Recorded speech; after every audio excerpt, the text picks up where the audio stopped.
ബിസ്മില്ലാഹി റഹ്മാൻ റഹീം അൽഹംദുലില്ലാഹി റബ്ബിൽ ആലമീൻ വസല്ലല്ലാഹു അലാ നബിയിന മുഹമ്മദ് വഅലാ അലിഹി വസഹബിഹി അജ്മഈൻ.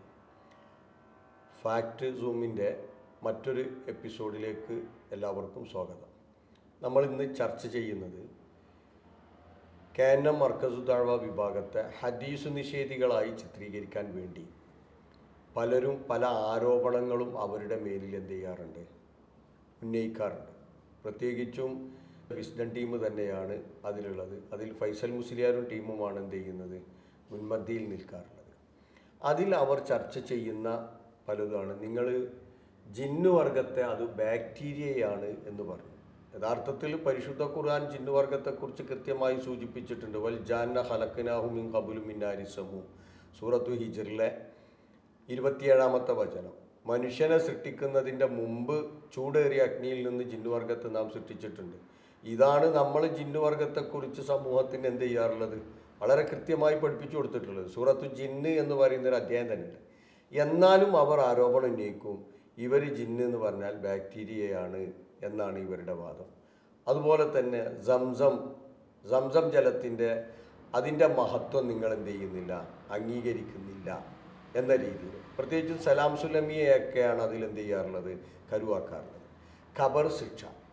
ഖബർ ശിക്ഷയെ ഇവർ നിഷേധിക്കുന്നവരാണ്.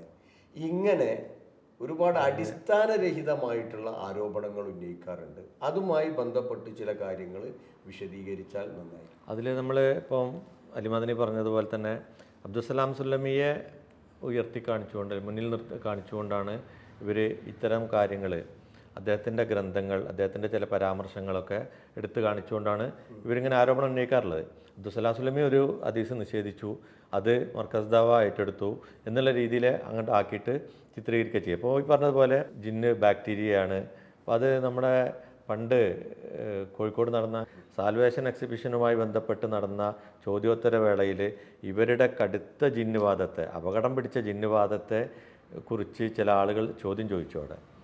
അവിടെ ജിന്നുകൾ പ്രത്യക്ഷപ്പെട്ടു വരികയാണ്. ഈ ടീം, ഈ വിസ്ഡം ടീമിൻ്റെ ഈ അപകടവാദങ്ങളൊക്കെ അന്ന് പ്രത്യക്ഷപ്പെട്ടു വരികയാണ്. അതിനുള്ള എല്ലാ തണലും മുജാഹിദ് സെൻറ്ററിൽ നിന്ന് കിട്ടിക്കൊണ്ടിരിക്കുന്ന സമയത്ത് മുജാഹിദ് സെൻറ്റർ സംഘടിപ്പിച്ച പരിപാടിയായിരുന്നു സാൽവേഷൻ. ഈ സാൽവേഷൻ പരിപാടിയിലെ ചോദ്യോത്തരങ്ങൾ, ഇപ്പോൾ റോഡരികിലൂടെ നടന്നു പോകുമ്പം നിങ്ങളൊരാൾ തള്ളി മാറ്റി, ഒരു വാഹനം വന്നപ്പോൾ തള്ളി മാറ്റി, അത് ജിന്നാണ്, അപ്പോൾ ഒരു ജിന്നിൻ്റെ സപ്പോർട്ട് വേണം എന്നൊക്കെ തുടങ്ങിയ ചോദ്യങ്ങൾ, ഇവരുടെ വാദങ്ങളെ ചോദ്യം ചെയ്തുകൊണ്ട് ചില ആളുകൾ അവിടെ ചോദ്യോത്തര സെഷനിൽ മുഖാമുഖത്തിൽ ചോദിച്ചപ്പോൾ അവരുടെ ഒരു പ്രധാന പണ്ഡിതൻ, ഏറ്റവും മുന്നിൽ നിൽക്കുന്ന ഇവരുടെ ഒരു പണ്ഡിതൻ അതിന് മറുപടി പറഞ്ഞത്, ഇപ്പോൾ ഇവിടെ ഒരു പ്രശ്നമില്ല, ആകെയുള്ള പ്രശ്നം ഈ ഖുർആനിൽ ജിന്ന് എന്ന് പറഞ്ഞ ഈ വർഗത്തെ നിഷേധിച്ച് അത് ബാക്ടീരിയയാണ് എന്ന് അബ്ദുസ്സലാം സുല്ലമി പറഞ്ഞുകൊണ്ടിരിക്കുന്നു. അത് മാത്രമാണ് ഇവിടുത്തെ. അതിപ്പോൾ ആ പറഞ്ഞ ആളെവിടെയാണ്, അവിടെ ആരോപിക്കപ്പെട്ട ടീം എവിടെയാണെന്നുള്ളതൊക്കെ പിന്നീട് കാലം തെളിയിച്ചിട്ടുണ്ട്. അപ്പോൾ നേരെ മറിച്ച് അബ്ദുസ്സലാം സുല്ലമിയെ ഈ സംഘടനാ പിളർപ്പിൻ്റെ കാലഘട്ടത്തിൽ ഒരു കാലത്ത് ഇപ്പോൾ ആരോപണങ്ങൾ തെരഞ്ഞു നടന്നൊരു കാലഘട്ടം ഉണ്ടായിരുന്നു. മർക്കസ് ദഅവ ഇപ്പോൾ ISM വിഭാഗം അല്ലെങ്കിൽ ഇവരാരോപിച്ച് അരിക്കാക്കാൻ ശ്രമിച്ച ഈ ടീമിൻ്റെ ഭാഗത്തു നിന്ന് എന്തെങ്കിലുമൊക്കെ സംഭവിച്ചു പോയിട്ടുണ്ടെങ്കിൽ, അറിയാതെ സംഭവിച്ചു പോയതോ അല്ലെങ്കിൽ ദുർവ്യാഖ്യാനിച്ച് കുറ്റപ്പെടുത്താൻ പറ്റിയതോ ഒക്കെ എന്തുണ്ടെങ്കിലും ഗവേഷണം നടത്തിക്കൊണ്ടിരുന്ന കാലഘട്ടത്തിൽ ഇപ്പോൾ ചില പണ്ഡിതന്മാരെയും ചില നേതാക്കളൊക്കെ പ്രതിസ്ഥാനത്ത് ഇങ്ങനെ പ്രത്യക്ഷത്തിൽ നിർത്തിക്കൊണ്ടിരിക്കുന്ന സമയത്തും അബ്ദുസ്സലാം സുല്ലമി ഇവരുടെ പരാമർശത്തിലൊരു വിഷയമായിരുന്നില്ല.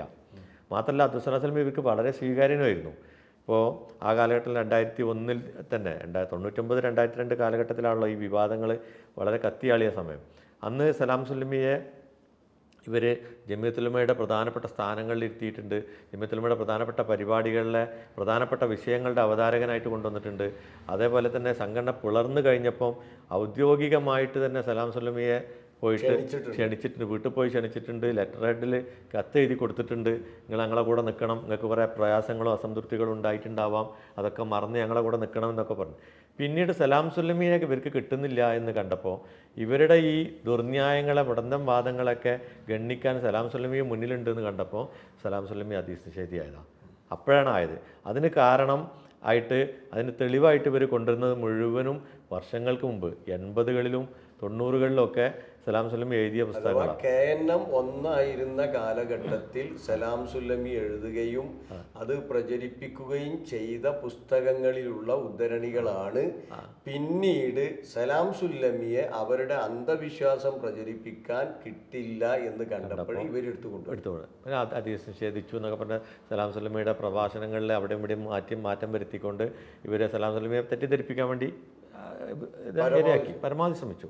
അങ്ങനെ ആ കൂട്ടത്തിൽ കുറേ വിഷയങ്ങൾ ഇവരുണ്ട് എടുത്തിട്ടു. അത് അന്നും ഇന്നും ഇങ്ങനെ കൊണ്ടു നടക്കുന്നുണ്ട്.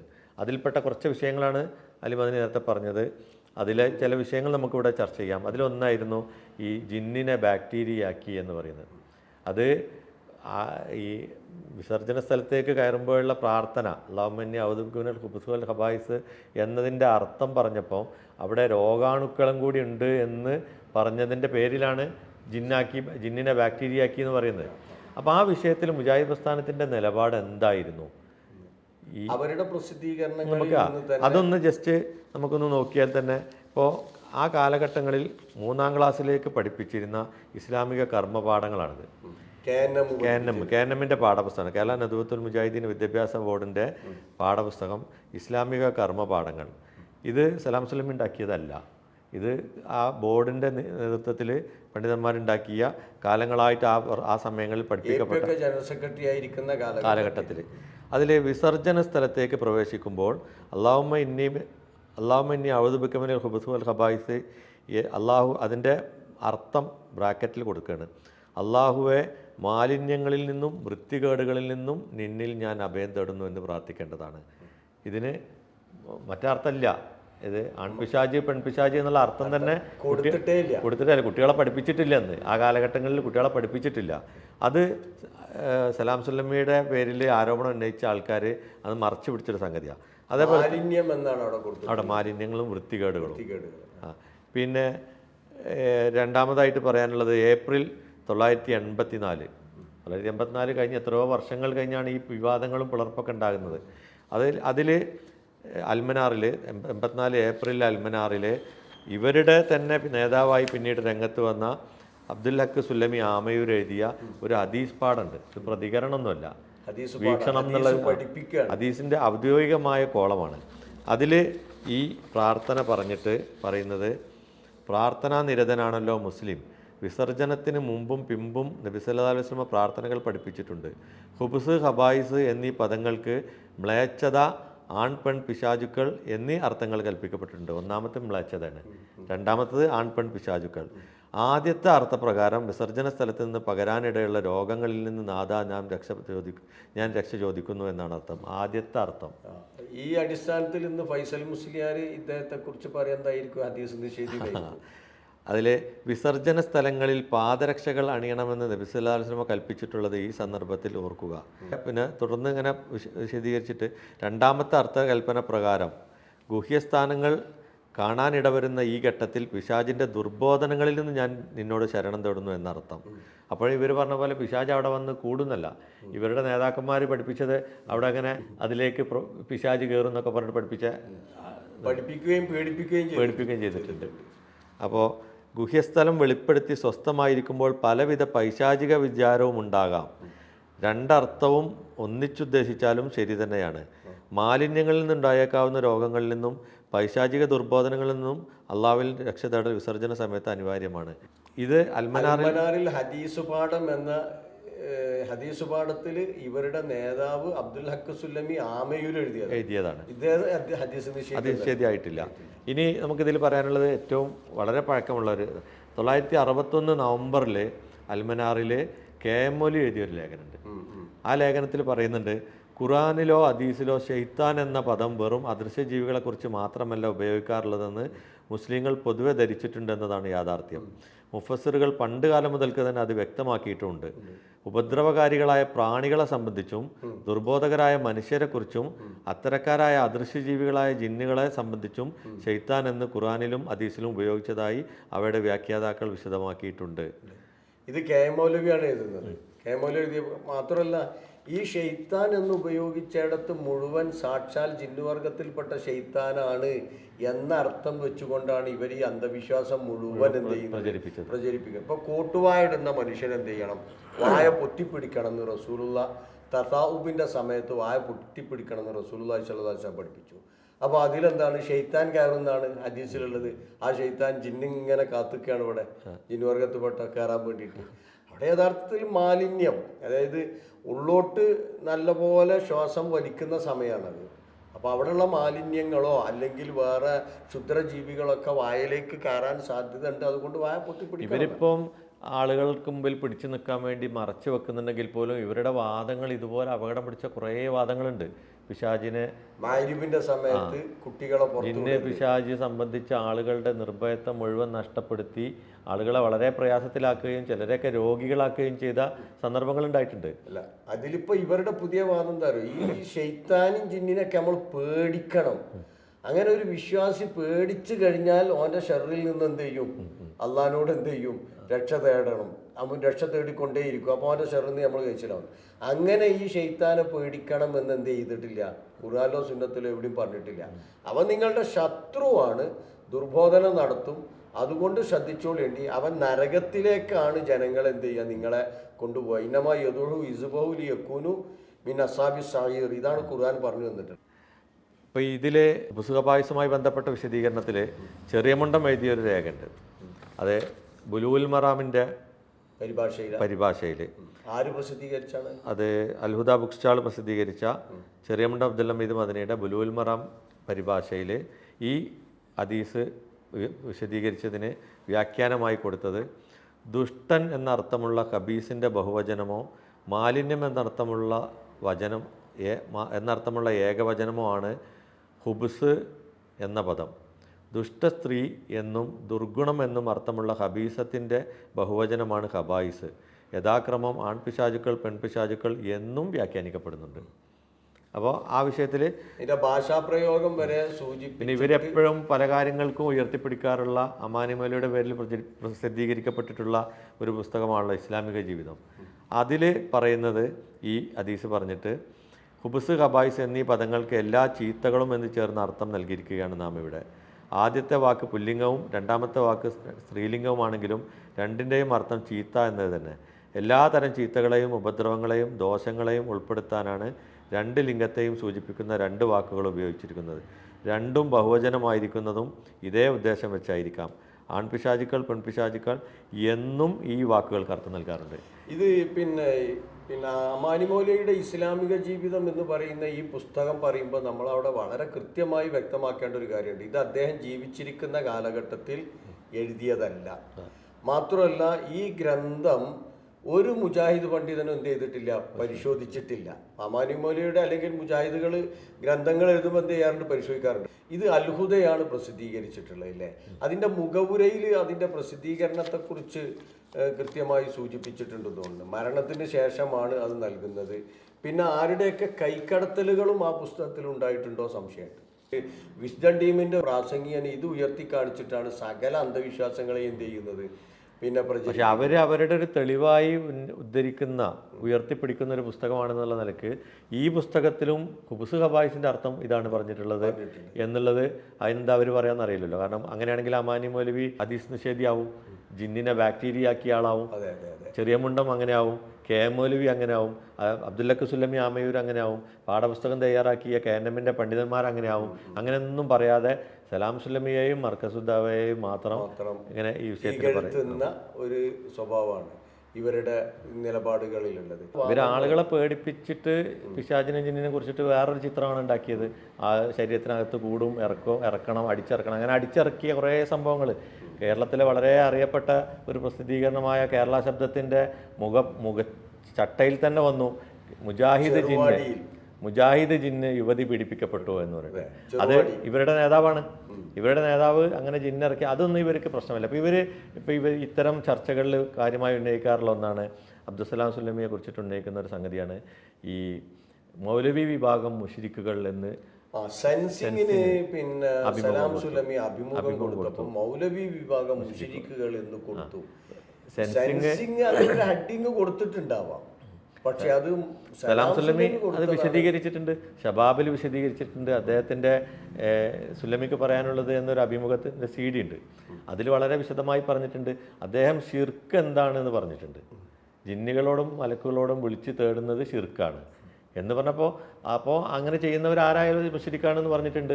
പക്ഷെ അതിലപ്പുറം മൗലവി വിഭാഗം മുശ്രിക്കാണ് എന്നോ KNM മുശ്രിക്കാണെന്നോ വിസ്ഡംകാർ മുശ്രിക്കാണെന്നോ സലാം സുല്ലമി പറഞ്ഞിട്ടില്ല. അപ്പോൾ ഈ സെൻസിങ് ഒക്കെ പ്രമാണമാക്കുന്ന ഇവർ ഈ ഇത്തരത്തിലുള്ള കേരള ശബ്ദത്തെ കാണുമ്പം അത് മിണ്ടാതിരിക്കുകയും ചെയ്യും. ഇപ്പോൾ സെൻസിങ്ങുകാരെന്താണ് ചെയ്യാൻ നമുക്കറിയാം. അപ്പോൾ ആ അഭിമുഖത്തിൻ്റെ തൊട്ട് പിന്നാലെ തന്നെ സലാം സുല്ലമി ഉദ്ദേശിക്കാത്തതും പറയാത്തതും ഒക്കെ അതിൽ പ്രസിദ്ധീകരിച്ച് വന്ന സമയത്ത് പിന്നീട് CPM മുസ്ലിമയുമായി ഒരു അഭിമുഖത്തിന് വന്നു.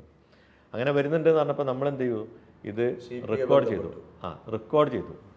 ഇവർ നടത്തിയ അഭിമുഖം, സെൻസിങ്ങുകാർ നടത്തിയ അഭിമുഖം അവരറിയാതെ റെക്കോർഡ് ചെയ്തു. സ്വാഭാവികമായും സലാം സുല്ലമിൻ്റെ ചെയ്തതുപോലെ തന്നെ CP പറയാത്ത കുറേ കാര്യങ്ങൾ വെച്ചിട്ടാണ് അതിൻ്റെയും ടൈറ്റിൽ പോലും CP പറയാത്തായിരുന്നു. അബ്ദുള്ള കോയ മദനി പണ്ഡിതനല്ല, കേവലം രാഷ്ട്രീയ നേതാവ് മാത്രം എന്നായിരുന്നു. അപ്പോൾ ഇതിങ്ങനെ കുറേ അത് CP പറയാത്തതൊക്കെ വന്നപ്പോൾ നമ്മളെന്ത് ചെയ്തു, ഇത് CD ആക്കിയിട്ട് ഇറക്കി. ഈ അഭിമുഖം അവർ നടത്തിയ അഭിമുഖം തന്നെ നമ്മൾ അവരറിയാതെ റെക്കോർഡ് ചെയ്ത് വെച്ചിരുന്നു. അപ്പോൾ അത് വല്ലാതെ വിഷയമാക്കാൻ അവർക്ക് പറ്റിയിട്ടില്ല. പക്ഷേ ഇപ്പോഴും ഈ സെൻസിങ് എടുത്തിട്ടാണ് നടക്കാറുള്ളത്. ഇപ്പോൾ സെൻസിങ്ങിന് അഭിമുഖം കൊടുക്കുന്നത് ശരിയാണോ എന്ന് ചോദിക്കുകയാണ്. മുജാഹിദ് പ്രസ്ഥാനം പിളർന്ന ഉടനെ ഏറ്റവും ആദ്യം ആ ദിവസങ്ങളിൽ തന്നെ സിറാജിന് മുജാഹിദ് പിളർന്നതിൽ സന്തോഷിക്കുന്നു എന്ന് അഭിമുഖം നടത്തിയത് ഇവരുടെ നേതാവാണ് ജുഹൈർ ചുങ്കത്തറ. ഇവരുടെ നേതാവായ ജുഹൈർ ചുങ്കത്തറ.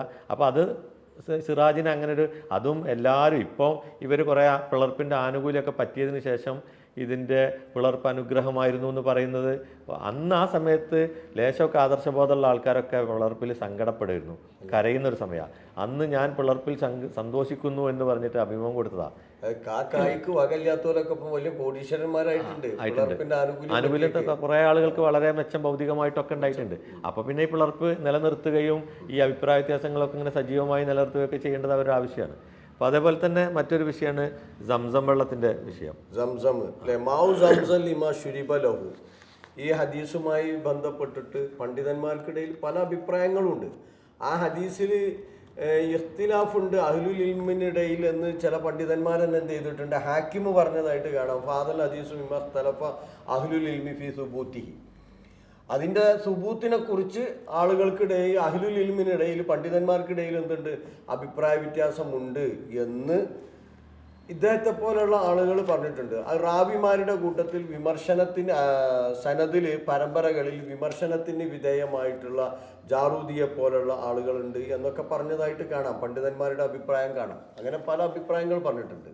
ഏതായാലും സംസമിനുള്ള മഹത്വത്തെക്കുറിച്ച് മുജാഹിദ് പ്രസ്ഥാനത്തിൽ ആരും എന്ത് ചെയ്തിട്ടില്ല, അതിനെ തള്ളിക്കളഞ്ഞിട്ടില്ല. ഇപ്പോഴും മർക്കസ് ദാവന്റെ കീഴിലുള്ള ഹജ്ജ് ഗ്രൂപ്പിൽ പോണവർ പോലും സംസം വെള്ളം കൊണ്ടുവരുന്നുണ്ടല്ലോ.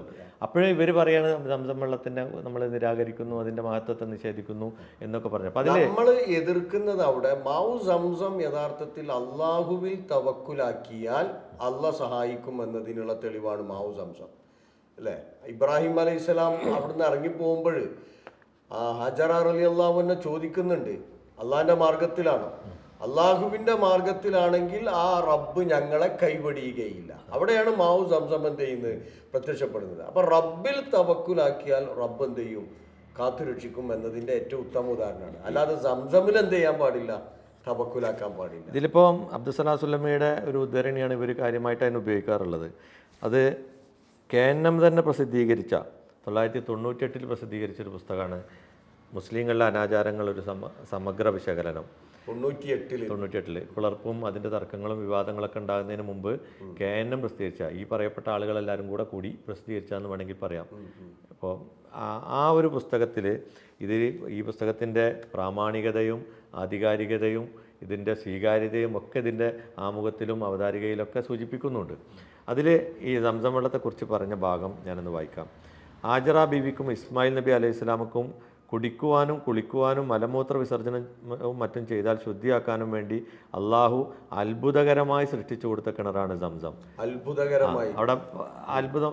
അപ്പോൾ ഇതിലിപ്പം കാര്യമായി പിന്നെ ഒരു പരാമർശിക്കുന്ന ഒരു ഭാഗം മലമൂത്ര വിസർജനം എന്ന് പറഞ്ഞു എന്നാണ്.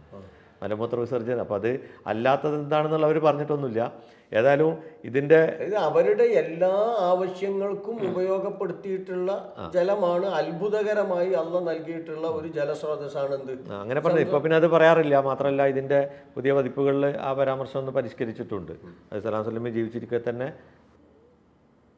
ഇതിൻ്റെ ശ്രേഷ്ഠതയായി ഒരു ഹദീസ് മാത്രമാണ് സ്വഹീഹായിട്ടുള്ളത്. അത് താഴെ വിവരിക്കാം. അബൂദർ റളിയല്ലാഹുവിന്റെ നിവേദനം, നബി സല്ലല്ലാഹു അലൈഹി വസല്ലം സംസം വെള്ളത്തെക്കുറിച്ച് ഇപ്രകാരം പറഞ്ഞു: നിശ്ചയം അത് വിശപ്പിന് ഭക്ഷണമാണ്. മുസ്ലിം. സംസം വെള്ളം രോഗത്തിന് ഔഷധമാണെന്ന് പ്രസ്താവിക്കുന്ന ഹദീസുകളെല്ലാം തന്നെ ദുർബലമാണ്. നബി സല്ലല്ലാഹു അലൈഹി വസല്ലം രോഗശമനം ലഭിക്കുവാൻ വേണ്ടി തേൻ കുടിക്കുവാനും ജീരകം ഉപയോഗിക്കുവാനും മറ്റും ഉപദേശിച്ചത് കാണാം. എന്നാൽ സ്വഹീഹായ ഒരു ഹദീസിൽ പോലും സംസം വെള്ളം കുടിക്കുവാൻ നബി സല്ലല്ലാഹു അലൈഹി വസല്ലം ആരോടെങ്കിലും ഉപദേശിച്ചത് കാണാൻ സാധ്യമല്ല. സ്വഹാബി വര്യന്മാരിൽ ആരെങ്കിലും രോഗശമനത്തിന് സംസം വെള്ളം കുടിച്ചതോ കുടിക്കാൻ ഉപദേശിച്ചതോ കാണാൻ സാധ്യമല്ല. ഹജ്ജിന് ശേഷം സംസം വെള്ളം കെട്ടിക്കൊണ്ടുപോകുവാൻ നബി സല്ലല്ലാഹു അലൈഹി വസല്ലം നിർദ്ദേശിച്ച ഒരു ഹദീസും സ്വഹീഹായിട്ടില്ല. സ്വഹാബി വര്യന്മാരിൽ ആരെങ്കിലും അപ്രകാരം ചെയ്തത് ഉദ്ധരിക്കുന്നില്ല. ഈ വിഷയത്തിൽ ഉദ്ധരിക്കുന്ന ഹദീസുകളെല്ലാം ദുർബലമാണ്, തെളിവിനൊരിക്കലും കൊള്ളുകയില്ല. ദാഹമുണ്ടെങ്കിൽ അത് കുടിക്കാമെന്ന് മാത്രം. അപ്പോൾ ഇതിൽ ഈ സംസം വെള്ളം രോഗത്തിന് ഔഷധമാണ് എന്ന വാദത്തെ ഖണ്ഡിക്കുകയാണ് ചെയ്തിട്ടുള്ളത്. ഈ വിഷയത്തിൽ പിന്നീട് സംസമിന്റെ പ്രാധാന്യത്തെക്കുറിച്ചോ പ്രത്യേകതയെക്കുറിച്ചോ എന്ത് ചെയ്തിട്ടില്ല. അത്ഭുത ജലമാണ് എന്ന് പറഞ്ഞിട്ടുണ്ട്. പിന്നെ അതിനെ അംഗീകരിക്കുന്നുണ്ട്. മാത്രമല്ല 2002 ഏപ്രിൽ, പിളർപ്പിന് മുമ്പ് തന്നെയാണ്, 2002 ഓഗസ്റ്റിലാണ് പിളരുന്നത്. അൽമനാറിൽ ചോദ്യോത്തരത്തിൽ ഇതിനെക്കുറിച്ചൊരു ചോദ്യം വന്നു. അതിന് എ പി അബ്ദുൽ ഈ പരാമർശത്തെക്കുറിച്ചൊരു ചോദ്യം വന്നു. അതിൽ എ പി അബ്ദുൽ ഖാദർ മൗലവി കൊടുത്ത മറുപടി ഇത് സംബന്ധിച്ച് ഒന്നിലധികം ഹദീസുകൾ റിപ്പോർട്ട് ചെയ്യപ്പെട്ടിട്ടുണ്ടെന്ന് ചോദ്യത്തിൽ തന്നെ സൂചിപ്പിക്കുന്നുണ്ടല്ലോ. അത്തരം ഹദീസുകളെല്ലാം ദുർബലമാണെന്ന് ഗ്രന്ഥകാരൻ പറയുന്നുണ്ട്. എന്നാൽ എല്ലാ പണ്ഡിതന്മാരും അത്തരം എല്ലാ ഹദീസുകളും ദുർബലമാണെന്ന് പറയുന്നുവെന്ന് അവകാശപ്പെടുന്നില്ല. ചിലർ ചില ഹദീസുകളെങ്കിലും സ്വഹീഹാണെന്ന് പറഞ്ഞിട്ടുണ്ടാകാം എന്നതിനെ നിഷേധിക്കുന്നില്ലെന്ന് സാരാം. പക്ഷേ ശരിയാണെന്ന് പറഞ്ഞവരോട് ഗ്രന്ഥകാരൻ യോജിച്ചു കൊള്ളണമെന്നില്ല. ഇതിനുള്ള സ്വാതന്ത്ര്യം നിഷേധിക്കാൻ പറ്റില്ലതാനും. എന്നിട്ട് ഇങ്ങനെ പറഞ്ഞിട്ട് പറയാണ്, ഇതിൻ്റെ മറുവശം വായിക്കണമെങ്കിൽ എം നദ്വിയുടെ ഹജ്ജ് ഉംറ കർമ്മരീതിയും കഅബയിലെ ചരിത്രം എന്ന ഗ്രന്ഥത്തിൻ്റെ 50-60 പേജുകൾ വായിക്കുക, 59-60 പേജുകൾ വായിക്കുക. രണ്ടു മുന്നിൽ വെച്ച് താങ്കൾക്കൊരു നിഗമനത്തിൽ എത്തിച്ചേരാം. ഇവിടെ പിൻവലിക്കുകയോ തിരുത്തുകയോ ചെയ്യേണ്ട ആവശ്യമുണ്ടെന്ന് തോന്നുന്നില്ല. തെളിവുകളുടെ അടിസ്ഥാനത്തിൽ പ്രശ്നങ്ങൾ വിലയിരുത്തപ്പെടുകയാണ് വേണ്ടത്. അതാണ് ഇവിടെ നടന്നിട്ടുള്ളതും. അള്ളാഹു അനുഗ്രഹിക്കട്ടെ എന്നാണ് പറഞ്ഞിട്ടുള്ളത്. അതായത് ഇതിപ്പോൾ ഹദീസ് നിഷേധമോ ഖുർആൻ ഇസ്ലാമിൽ നിന്ന് പുറത്തു പോകുന്ന ഒരു സംഗതിയോ കാണിച്ചതോ അല്ല എന്ന് തെളിവുകളുടെ അടിസ്ഥാനത്തിൽ കാര്യങ്ങൾ വിലയിരുത്തുകയാണ് ചെയ്തത് എന്നാണ് സൂചിപ്പിച്ചിട്ടുള്ളത്. എ പി ആണത് എഴുതുന്നത്, ഇവർ ഒന്നിച്ചിരുന്ന കാലത്ത്. അപ്പൊ ഇതുപോലെ തന്നെയാണ് അവരുടെ എല്ലാ കാര്യങ്ങളും. പിന്നെ മറ്റൊരു വിഷയം, അബ്ദുസ്സലാം സ്വലമിയെക്കുറിച്ച് അല്ലെങ്കിൽ മർക്കസ് ദഅവയെക്കുറിച്ച് ഇവർ പറയാറുള്ളത് ഖബർ ശിക്ഷയെക്കുറിച്ചാണ്. ഖബർ ശിക്ഷ അതൊരു വലിയ വിഷയമായിട്ട് ഇവരെപ്പോഴും ഉന്നയിക്കാറുണ്ട്. ഖബർ ശിക്ഷ നിഷേധിക്കുന്നവരാണ്. സലാം സ്വലമി ഖബർ ശിക്ഷ നിഷേധിച്ചിട്ടുണ്ട്, നമ്മളത് അങ്ങനെ നിഷേധിച്ച് പോകുന്നുണ്ട് എന്ന് പറഞ്ഞിട്ട് അത് മുമ്പൊരിക്കൽ ഇവർ ഒരു സംവാദത്തിൽ വളരെ ശക്തമായി ഉന്നയിച്ച് അത് കേട്ട് സലാം സ്വലമി അത് വളരെ പ്രയാസപ്പെടുന്ന അനുഭവം തന്നെ നമുക്കുണ്ടായി. സലാം സ്വലമി അതിന് വിശദീകരിച്ചിട്ട് നിയന്ത്രണം വിട്ട് കരഞ്ഞു പോയ സമയം വരെ ഉണ്ടായിട്ടുണ്ട്. കള്ളത്തരമാണ്. സലാം സ്വലമി പറയാറുണ്ട് ഖബർ ശിക്ഷയെ ഒരു രംഗത്തും ഞാൻ നിഷേധിച്ചിട്ടില്ല എന്ന് പറഞ്ഞിട്ട് പോലും നിഷേധിച്ചിട്ടുണ്ട് എന്ന് പറഞ്ഞിട്ട് സൂറത്തു ഓഫറിലെ 46-ാമത്തെ ആയത്തിൽ ഖബർ ശിക്ഷയെ കുറിച്ച് ഖുർആൻ തന്നെ എന്ത് ചെയ്തിട്ടുണ്ട്, സൂചിപ്പിച്ചിട്ടുണ്ട്. ഫിറൗനിന്റെ ചരിത്രം രേഖപ്പെടുത്തുന്നിടത്ത് രാവിലെയും വൈകുന്നേരവും ഒക്കെ നരകം അവർക്ക് എന്ത് ചെയ്യും, പ്രദർശിപ്പിക്കപ്പെടും എന്ന് വളരെ കൃത്യമായി സൂചിപ്പിച്ചു. ഇത് നിഷേധിച്ചിട്ടില്ല, അബ്ദുസ്സലാം സ്വലമി നിഷേധിച്ചിട്ടില്ല.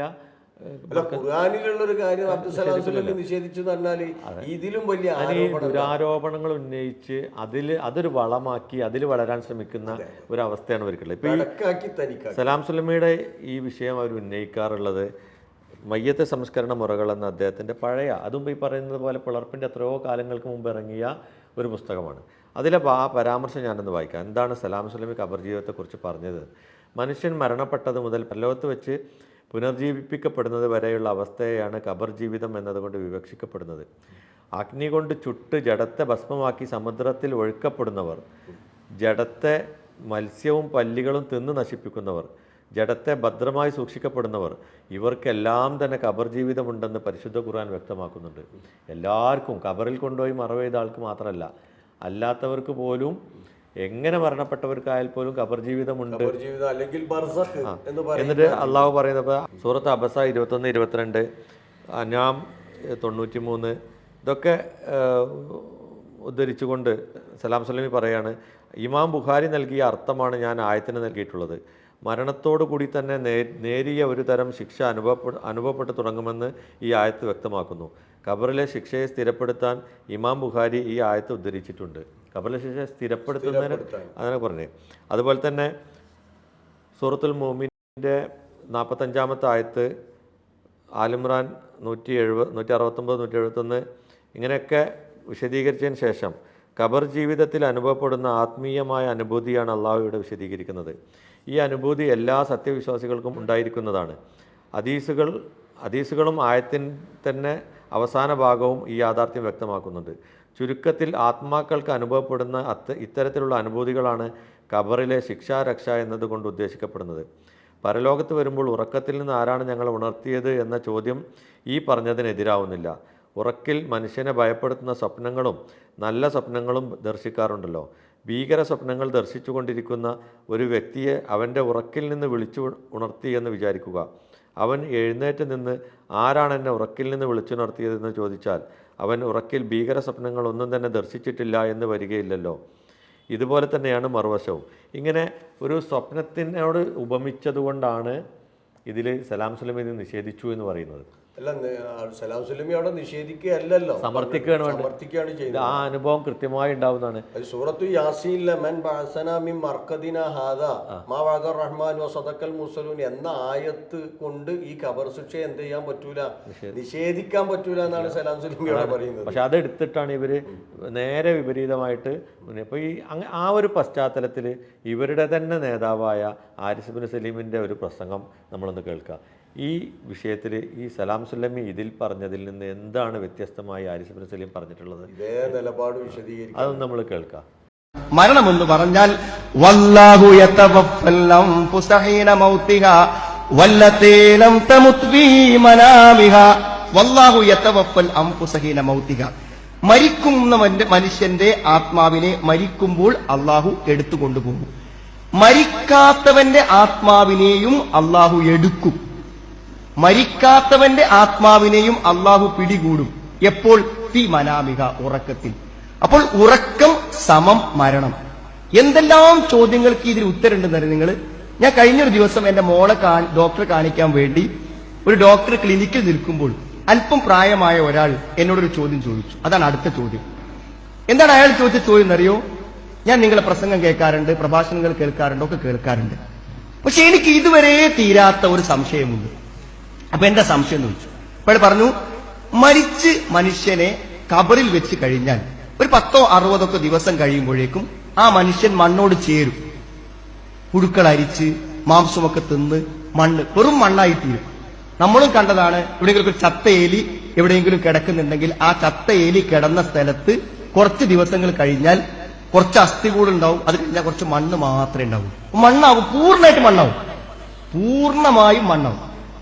അപ്പോൾ അയാൾ ചോദിക്കുന്നു, ഈ ഖബറിൽ വെച്ച് കഴിഞ്ഞാൽ എങ്ങനെയാണ് അവിടെ ശിക്ഷിക്കുക?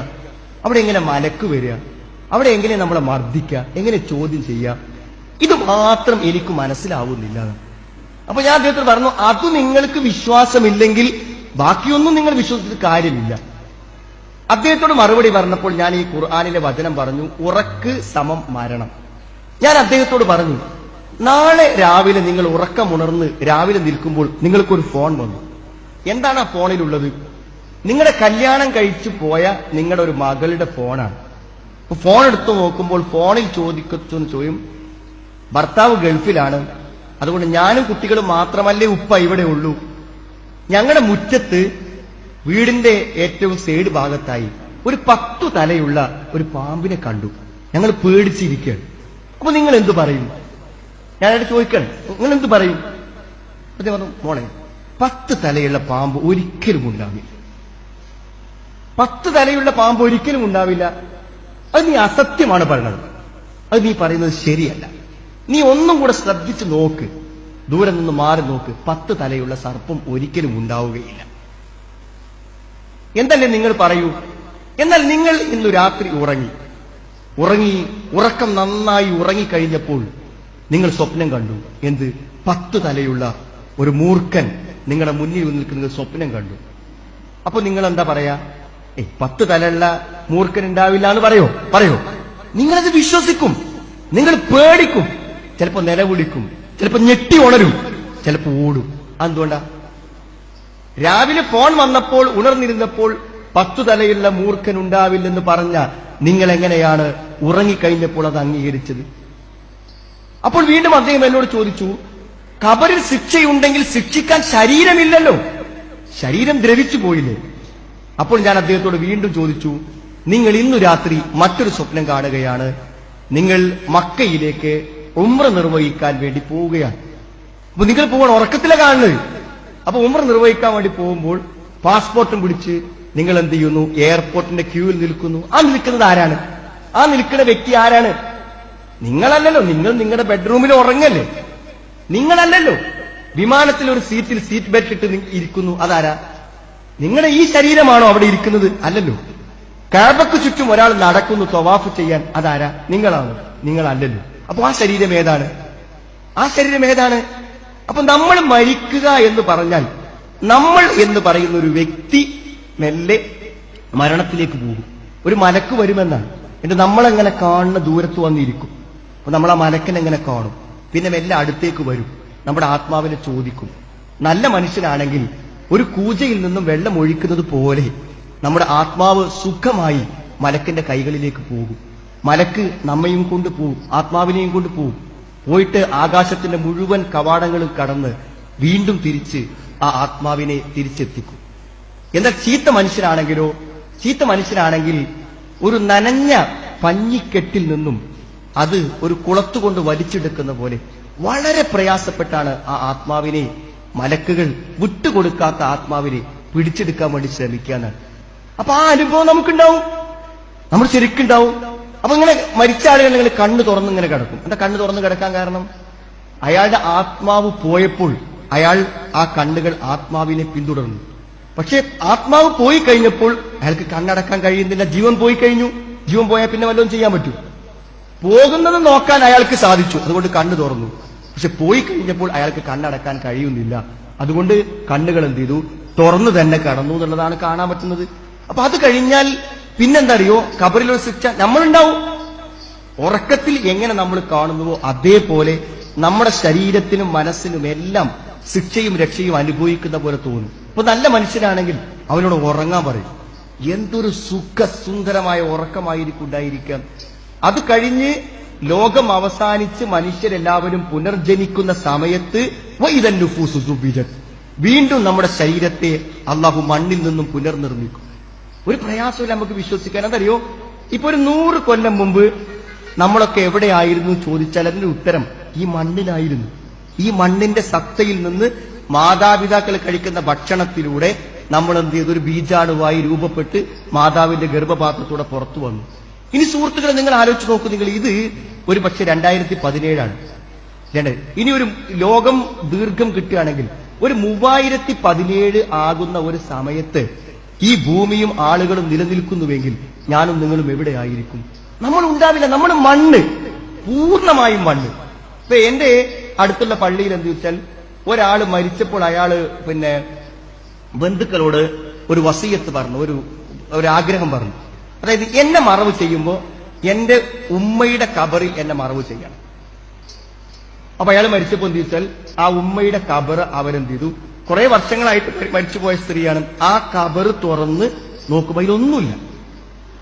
അതിലാണ് അയാളെ മറവ് ചെയ്തത് എന്ന് പറഞ്ഞാൽ കുറച്ച് വർഷങ്ങൾ കഴിഞ്ഞാൽ ഒന്നും ഉണ്ടാവില്ല. മണ്ണിൽ നിന്ന് വന്നു, മനുഷ്യൻ മണ്ണായി. ആ മണ്ണിൽ എവിടെ നമ്മുടെ ശരീരത്തിന്റെ അംശങ്ങൾ, മണ്ണിന്റെ ഏതു ഘടകങ്ങൾ കിടക്കുന്നു എന്ന് കൃത്യമായി അള്ളാഹു രേഖപ്പെടുത്തി വെച്ചിട്ടുണ്ട്. അതുകൊണ്ട് ഇനി ലോകം അവസാനിച്ചു കഴിഞ്ഞാൽ നമ്മൾ ഈ മണ്ണിൽ കിടക്കുന്ന മുഴുവൻ ആളുകളും പൂർണ്ണമായും മണ്ണിന്റെ സത്തയിൽ നിന്ന് മനുഷ്യനായി പുനർജനിപ്പിക്കും, രണ്ടാമത് പുനരുദ്ധരിക്കപ്പെടും. വളരെ ക്ലിയർ ആണല്ലോ. സലാം സുല്ലമി പറഞ്ഞ ഇതേ കാര്യം ഒന്നുകൂടി വ്യക്തമായി എന്ത് ചെയ്യുക ചെയ്തിട്ടുള്ളത്? വിശദീകരിക്കുകയാണ് ചെയ്തിട്ടുള്ളത്. അപ്പൊ ഇത് രണ്ടും വെച്ചിട്ട് ഹാരിസ് ബിൻ സലീമിനെ കുറിച്ച് ഇവർ ഹദീസ് നിഷേധി എന്നോ അതല്ലെങ്കിൽ ഖബർ ശിക്ഷയെ നിഷേധിക്കുന്നവൻ എന്നോ ഇവർ പറയുമോ? ഒരിക്കലും അവർ പറയുകയില്ല. അപ്പോൾ ഇത് ഒരു ഇരട്ടത്താപ്പാണ്, ഒരു തരം നിഫാക്കാണ് ഇവർ കൊണ്ട് നടക്കുന്നത് യഥാർത്ഥത്തിൽ. അഥവാ തനിക്കിഷ്ടമില്ലാത്തവരെ, തൻ്റെ അന്ധവിശ്വാസങ്ങളെ എതിർത്തവരെ മുഴുവൻ എന്ത് ചെയ്യുക, ഹദീസ് നിഷേധികളാക്കി ചാപ്പ കുത്തി അവരെന്ത് ചെയ്യുക, ജനസമൂഹത്തിൽ പിന്നെ താറടിക്കുക. എത്രത്തോളം എന്ന് വെച്ചാൽ ഒരു ദുഷ്ടൻ ഈ അടുത്ത കാലത്ത് സലാം സുലമിയെയും ചേകനൂരിനെയും ഒന്നിച്ചു നിർത്തിയിട്ട് എന്ത് ചെയ്തിട്ടുണ്ട്, ചില പരാമർശങ്ങളൊക്കെ നടത്തി. ചേകനൂരിനെ സലാം സുലമിയെ ഗണിച്ച അത്ര വേറെ ആരും ഇവിടെ എതിർത്തിട്ടില്ല. ചേകനൂരിന് ഏറ്റവും വലിയ ഭീഷണി സലാം സുലമിയായിരുന്നു, പ്രമാണബദ്ധമായിട്ട്. ഇപ്പം മറ്റുള്ള പിന്നീട് പിൽക്കാലത്ത് ചേകനൂരികളെ പ്രതിരോധിക്കാൻ വന്ന പണ്ഡിതന്മാർ പോലും ആശ്രയിച്ചതും അവലംബിച്ചതും സലാം സുലമിയുടെ പുസ്തകങ്ങളും.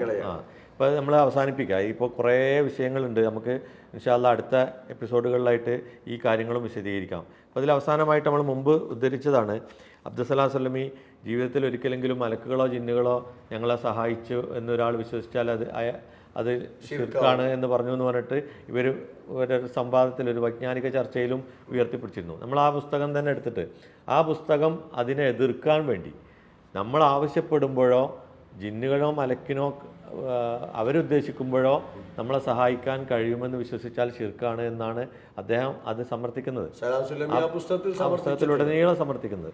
ആ ഒരു പുസ്തകത്തിലെ തുടക്കത്തിൻ്റെ വരികൾ, ആ ഒരു ഇൻട്രൊഡക്ഷൻ മാത്രം വായിച്ചിട്ട് അതിൻ്റെ തുടർന്നുള്ള വരികൾ വായിക്കാതെ ആളുകൾ തെറ്റിദ്ധരിപ്പിക്കുക ചെയ്യും. ഇങ്ങനത്തെയുള്ള ഈ പുസ്തകത്തിൽ നമ്മൾ പറഞ്ഞിരുന്നു, ഈ ബദറിൽ മലക്കുകൾ ഇറങ്ങുന്നതിനെ സമർത്ഥിച്ചുകൊണ്ടുള്ള അതിനെ പരാമർശിക്കുന്നുണ്ട്.